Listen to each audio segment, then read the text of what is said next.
আপনারা যে কথাগুলো শুনুন, উত্তরটা দিচ্ছি, হাসি পাবে হাসি, শুনুন কথাগুলো, আর ভিডিওটা প্রচুর পরিমাণে শেয়ার করে দেবেন। তো দরকার নেই, আমরা সবাই সাপোর্টার ভারতীয় জনতা পার্টির, এবং আমরা সবাই সাপোর্টার মোদীজির, অমিতজির এবং শুভেন্দুদা। আমরা জানি ভালো কাজ হবে, আর কিছু চাই না, আর কিছু চাই না। তার বাইরে চুচুড়া থেকে ডিম পাওয়া যায় না নাকি ইনি ভালো তৃণমূল? মানে সবার গায়ে ডিম পড়লো, ইনার গায়ে কেন ডিম পড়লো না আমি তো এটাই বুঝতে পারছি না, প্রথম কথা।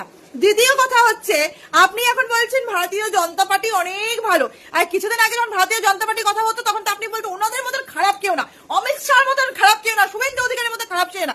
আজকে আপনার ভালো মনে হচ্ছে কিসের জন্য? নিজের পিঠ বাঁচানোর জন্য নাকি নিজের দলে আসার জন্য? আরে গিরগিটিটা তো এমনিই বন্ধ হয়ে গেল ভাই, আপনারা তো গিরগিটির থেকে উপরে, তাই না? মানে কি তো লেভেলের মানুষ এরা, সেকেন্ড তো টাইম লাগে না এদের চেঞ্জ হতে, সেকেন্ড তো টাইম লাগে না। হ্যাঁ, এখন আপনি ভালো তৃণমূল হয়ে গেছেন দলে জয়েন হওয়ার জন্য।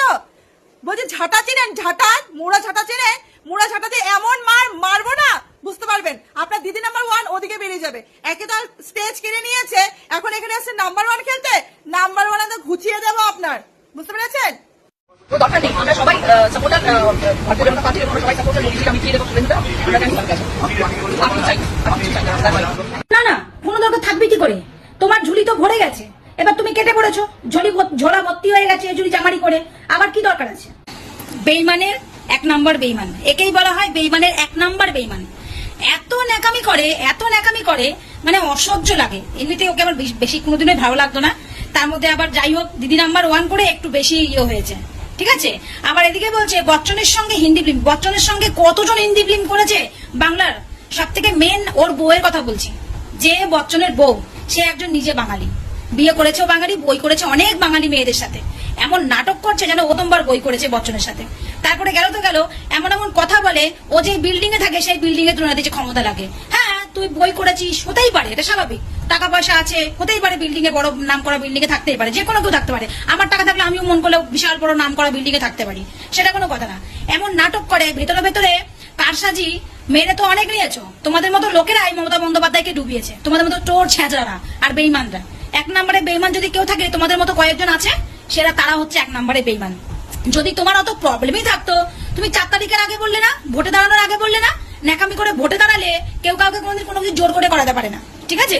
ন্যাকামি করে ভোটে দাঁড়ালে, যেই হেরে গেলে এখন সব উগলাতে শুরু করলে, নাটক মানিয়ে নিজের মনে মনে যেসব কথাগুলো মানে বানিয়ে বানিয়ে বলা যায়, সেগুলো বানিয়ে বানিয়ে বলতে শুরু করে দিলেন। তোমাকে জোর করে নিয়েছে, তোমার তো নাক টিপ দিলে দুধ গলে, তুমি কিচ্ছু জানো না, সত্যি সাবিত্রী নেকু, তুমি কিচ্ছু জানো না। তো যখন আগে থাকতেই, এখন যে মুখ্যমন্ত্রী আছে তার চাটার দরকার ছিল, আগে থাকতেই চাটতে পারতে। কি দরকার ছিল মমতা বন্দ্যোপাধ্যায় তৃণমূলের এখানে দাঁড়ানোর? আগেই চেটে নিতে।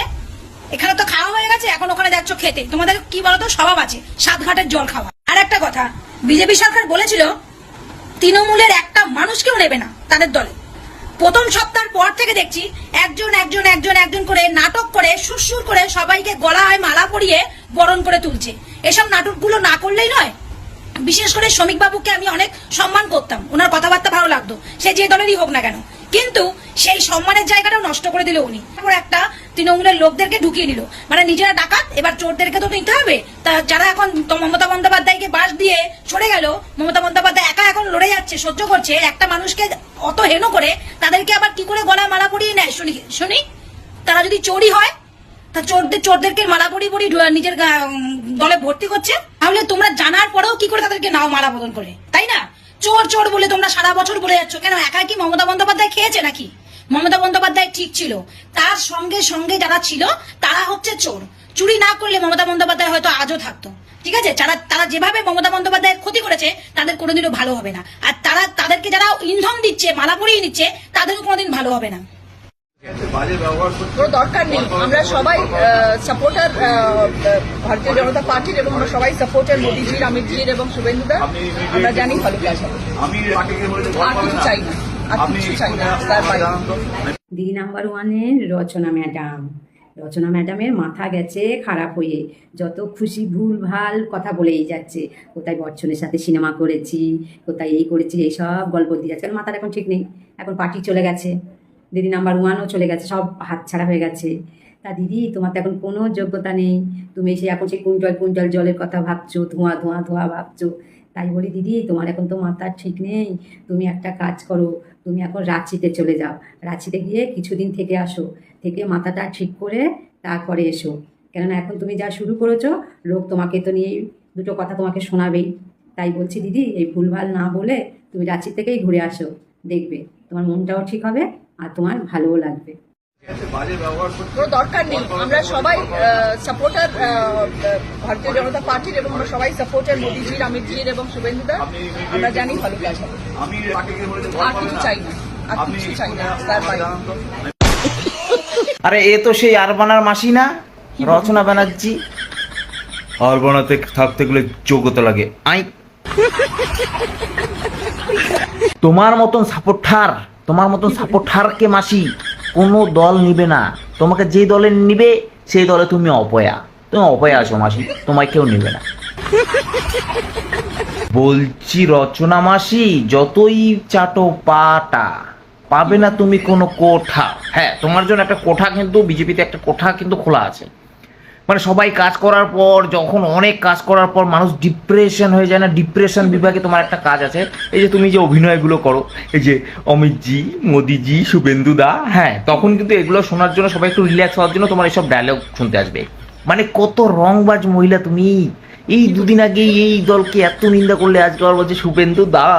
ইস, নাটক। শুনছেন বিজেপি নেত্রী রত্না দেবনাথ? হ্যাঁ, আপনাকে রত্না দেবনাথই বলবো, আপনাকে অভয়ার মা বলবো না। অভয়ার মা হওয়ার যোগ্যতা কিন্তু আপনার নেই, আপনি বহুদিন আগে হারিয়েছেন। কেন? কারণ অভয়া কাণ্ডের পরে আপনি অন্তত 20 বার নিজেদের বয়ান বদল করেছেন।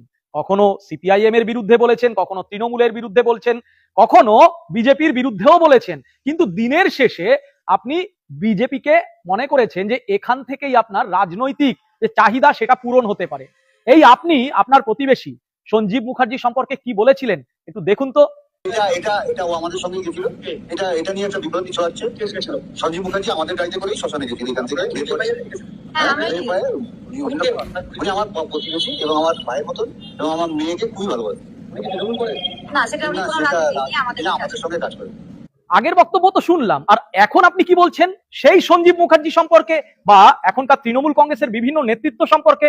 দেখুন তো কি বলছেন। নির্মল ঘোষ, সন্দীপ, ওই সোমনাথ দে এবং সঞ্জীব মুখার্জি এরা একটা থেট কালচারে পরিণত করে রেখেছে। এই থেট কালচারটা আমি ভাঙতে চাই। দেখলেন তো পরপর দুটো ভিডিও। অর্থাৎ আপনারা কত নীচ মানসিকতার ভাবুন, যে প্রতিবেশী আপনার পাশে দাঁড়ালো বিপদের দিনে, আপনি তাদেরকেও ফাঁসাতে দুবার ভাবলেন না। আপনাদেরকে কেন আপনার পাড়ার লোকেরা বয়কট করেছে বুঝতে পারছেন তো? কোনো মানুষ আপনাদের সাথে কথা বলেন আপনার অঞ্চলে কেন বুঝতে পারছেন তো? রাজনীতিতে নেমে আপনি মুখ্যমন্ত্রীকে খুনের হুমকি দিয়েছেন, এবং সেই হুমকির প্রেক্ষিতে তৃণমূল কংগ্রেসের মহিলা কর্মীরা যখন আপনার বিরুদ্ধে প্রতিবাদ জানিয়েছে, তখন আবার আপনি নাটক করছেন যে আপনার ওপরে নাকি শারীরিক আক্রমণ হয়েছে, হেনস্থা করা হয়েছে। এই ধরনের নোংরা রাজনীতি করতে আপনাকে কে শেখায়? বিজেপি? লজ্জা করছে না নিজেকে অভয়ার মা বলতে? আমি সাধারণ মানুষকে অনুরোধ করব, এই ধরনের ঠকবাজ লোকজনকে কিন্তু বিশ্বাস করবেন না। শুধুমাত্র অভয়ার আবেগকে কাজে লাগিয়ে যারা আপনাদের আবেগ নিয়ে খেলছে, তাদেরকে তো একেবারেই না।